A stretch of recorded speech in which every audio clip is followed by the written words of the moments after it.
Merci de nous recevoir à Saint-Martin-d'Austin, Voilà, chez moi, dans la Drôme. dans la Drôme, dans un village où je suis installé depuis bien longtemps, parce que j'ai 15 générations au compteur derrière moi dans ces lieux. Voilà. Et alors, je suis particulièrement ravi de vous recevoir dans cet atelier, parce qu'en fait, c'est là qu'enfant, je dessinais chez une vieille dame qui s'appelait Madame Moréon, j'ai plaisir à dire son nom en fait, euh, et je laissais mon matériel à dessin ici.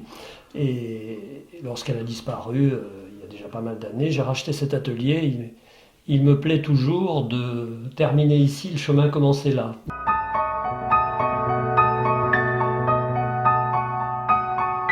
La bande dessinée, elle vient de promo Hergé, si vous voulez. Hein. Vous avez Hergé, donc vous avez elle est pensée noir et blanc.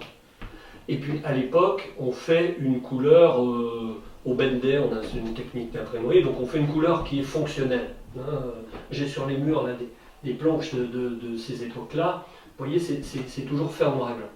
Et puis arrive Métal Hurlant, justement, et un immense dessinateur qui est Moebius, et qui lui et d'autres l'avaient fait avant, notamment Frank Thompson en Angleterre, vont se mettre à faire de la planche comme ceci, c'est-à-dire que les moyens de reproduction se sont améliorés, donc on peut faire des planches qui sont directement ce qu'on appelle en couleur directe, comme une peinture. Voilà, donc ça donne ça, hein. Et Sept Cavaliers et Royaume de Boré, je fais partie de cette génération que la technique a servi et qui a pu toujours faire comme ceci. Voilà. Alors, la bande dessinée, effectivement, on nous dit maintenant, on a notre place. Les planches, par exemple, là j'arrive de faire une exposition à Genève, des galeries se sont consacrées à ça, c'est devenu effectivement une partie importante de notre activité. Alors, vous savez, on est le 9e art, on me dit toujours ça, nous sommes le 9e art. Alors, je réponds toujours à ça, qu'on est un art populaire, et que c'est pas à nous, à nous auto-proclamer. Alors c'est vrai que, comme je le disais tout à l'heure, l'art a abandonné le dessin, donc nous en sommes le refuge. Maintenant, savoir si nous serons dans 50 ans, 100 ans, à la place de ce qu'a été l'image d'Épinal, c'est-à-dire un art populaire, ou si nous serons un peu mieux, ça on ne peut pas le dire. Quoi. Voilà, on peut pas. Alors je pense, moi, que des gens comme Moebius, dont je parlais, vont prendre une vraie place dans la grande histoire du dessin. Quoi. Mais on n'en sait rien. Pour l'instant, nous sommes un art populaire, voilà. Et puis rien d'autre.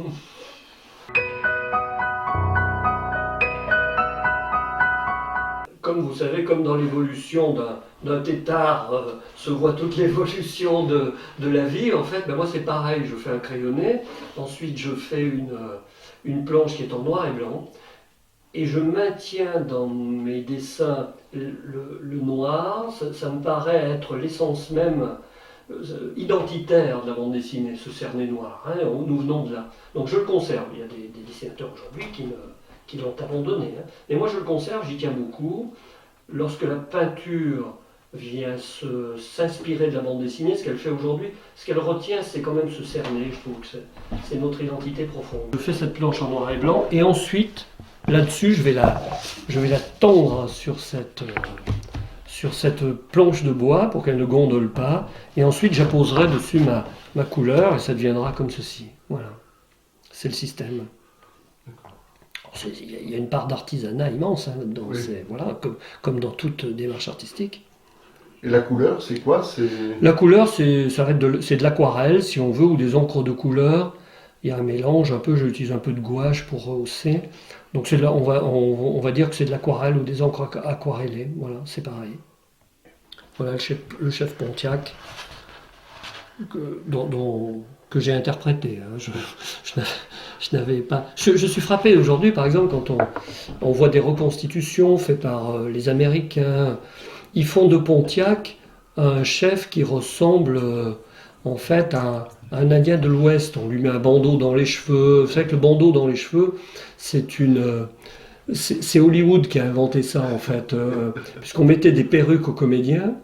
et qu'en fait, pour que les perruques tiennent, on s'est mis à leur attacher les cheveux avec un truc, alors qu'à part les Indiens Apaches, personne ne faisait ça. Mais j'ai vu que Pontiac, dans des reconstitutions, on le représente pas comme ça. Alors Pontiac n'était pas comme ça.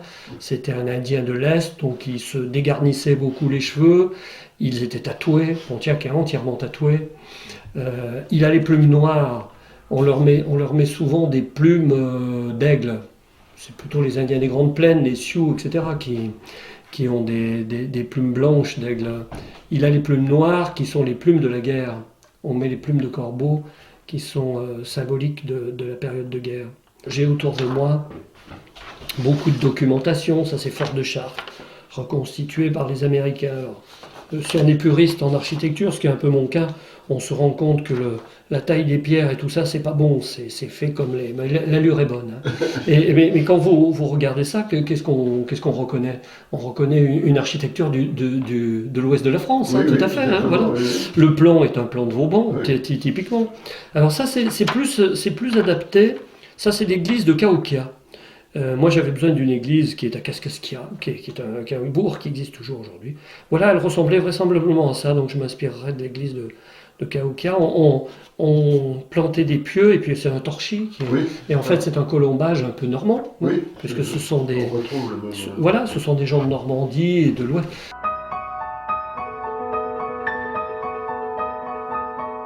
Ben, voilà Fort de Chartres, tiens, d'un sous la neige. Donc la société de Fort de Chartres, un corps principal, un four vraisemblablement, un esclave noir. Il y avait pas beaucoup d'esclaves noirs, mais il y en avait un petit peu. Hein. Vraisemblablement une esclave ou une maîtresse ou une servante indienne d'origine, il y en avait beaucoup. Et à Fort de Chartres, il y a quoi? Au moment où moi, mon capitaine va s'en aller, il y a 50 hommes à peu près qui sont des Français. J'ai 2 saisons dans ce Fort de Chartres.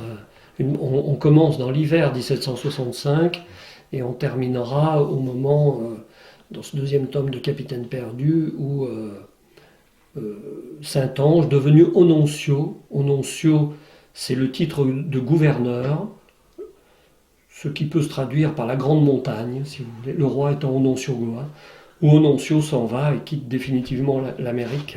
Les Écossais, qui étaient vraisemblablement des soldats assez rudes, on les envoyait comme ça dans ces contrées-là, donc les Highlanders sont sur le terrain. La bonne question est pourquoi on n'a pas le texte là-dessus? Eh bien, ça rejoint un petit peu votre propos de tout à l'heure sur l'art et tout ça. Comme on va en galerie, les textes, on fait une planche à part. Oui. Où là, je vais avoir une planche de texte, exclusivement de texte. Une bande son, quoi. Oui, voilà. À côté, j'aurai une planche que de bulles. Alors, ça facilite une chose, c'est que quand on a une traduction, voilà.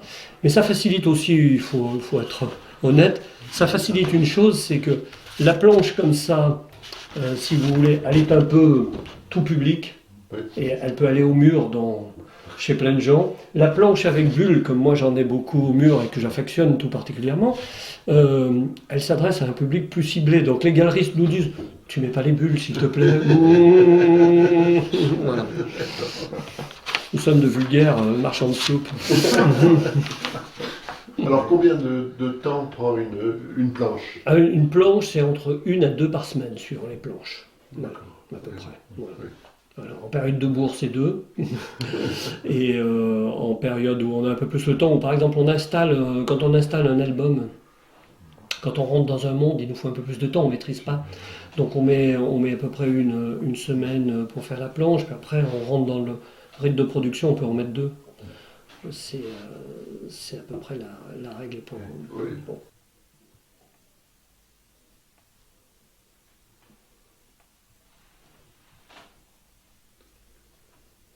Le dessin, c'est quelque chose qui nécessite quand même du temps, de la maturité, on va dire. Un musicien, par exemple, on le voit sur un groupe de rock, ça arrive à 20 ans, c'est déjà très au point. Ouais. Tandis que le dessin, c'est rare qu'on arrive à 20-22 ans très, très bon. Et c'est Moebius, l'homme que j'admirais le plus en dessin, disait souvent jusqu'à 30 ans on ingurgite, à partir de 30 on régurgite. Et bien je crois que c'est ça veut bien dire ce qu'il faut, c'est qu'il faut il faut de la maturité, il faut que le temps passe. Donc les études d'art, elles permettent de faire passer le temps et en vous donnant un peu les moyens d'eux. Bien que nous ayons, nous, ma génération, commencé assez tôt, puisque effectivement, étudiants, on avait déjà la possibilité de travailler, ce qui a été le cas. Comment faut-il lire une bande dessinée? Parce que je suppose qu'il y a des tas de façons différentes. C'est-à-dire on s'intéresse à l'histoire, on s'intéresse Ah oui, au c'est-à-dire dessin. que je crois qu'il ne faut pas s'intéresser au dessin. C'est une bande dessinée, c'est une histoire. Donc le dessin vous véhicule avec l'atmosphère, voilà, comme un film par exemple. Vous regardez un film, si l'image est belle, eh bien, vous avez avec l'atmosphère, mais c'est l'histoire qui compte. Donc moi ce que j'essaie de faire, c'est que j'essaie de faire des bandes dessinées qui soient relativement écrites et qu'il y ait un ton. Voilà, que ce soit. Je reproche souvent à la bande dessinée qui en a eu il y a 15 ou 20 ans, d'être, je disais souvent, c'est du dialogue de feuilleton américain traduit. C'est-à-dire que d'une bande dessinée à l'autre, tout le monde parlait pareil à peu près. Donc je crois qu'il vaut mieux effectivement avoir une bande dessinée. J'ai essayé, et c'est pour ça que je me suis tourné vers Raspail, d'avoir une bande dessinée un peu plus écrite. Et notre génération aussi a beaucoup voulu raconter par le dessin. Et je crois que c'était un petit peu une erreur aussi de trop le faire, du moins. Donc j'essaie de réemmêler mieux le texte avec le dessin. Voilà. Je ne suis pas vraiment un auteur de gauche. La bande dessinée, c'est très à gauche. Oui, j'ai l'impression, oui. Oui, mais alors pour une raison simple, je pense, c'est que c'est aussi un milieu très fragile. Et que quand vous êtes très fragile, c'est pas là que vous allez, vous voyez, sortir de la marge. Hein. Oui. C'est pas en même temps un milieu où on parle beaucoup de politique. Hein. Ah bon? Mais Ouais. non.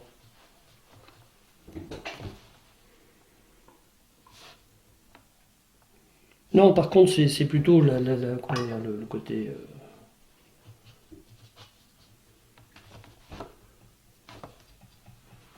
Côté convenu qui est très en place. Oui. J'ai réuni beaucoup de mes illustrations dans un livre qui sort là, qui s'appelle L'imagier de Jacques Terpan, qui sort ce mois-ci, et qui est 25 ans d'illustration. Là, effectivement, c'est de l'image sans narration, sans bande dessinée.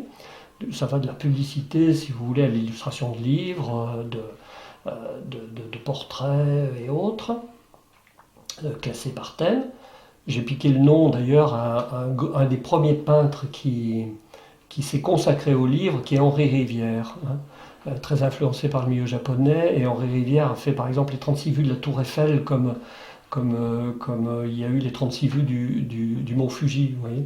Et un de ses livres était L'imagier d'Henri Rivière. Donc je lui ai repris son titre, un livre du début du XXe siècle. Je ne serai pas l'auteur, je le fais, c'est un bouquin qui a Céline comme personnage, et que je ferai après, vraisemblablement, et là donc en noir et blanc, juste avec quelques ajouts de couleurs pour les souvenirs et autres. Voilà. Donc vous illustrez là. Là voilà, je reviens à une position plus humble. D'accord. C'est superbe. Mais ça c'est bon, c'est un début, c'est un projet, hein, c'est vraiment pas encore abouti. La bande dessinée, ça n'a pas voix de presse dans les médias en France. Alors, Internet, nous, c'est du pain béni, tout est là. Ouais. Tout est là. On est obligé d'ailleurs d'y passer du temps pour faire savoir qu'on existe. Oui. Voilà. Ouais.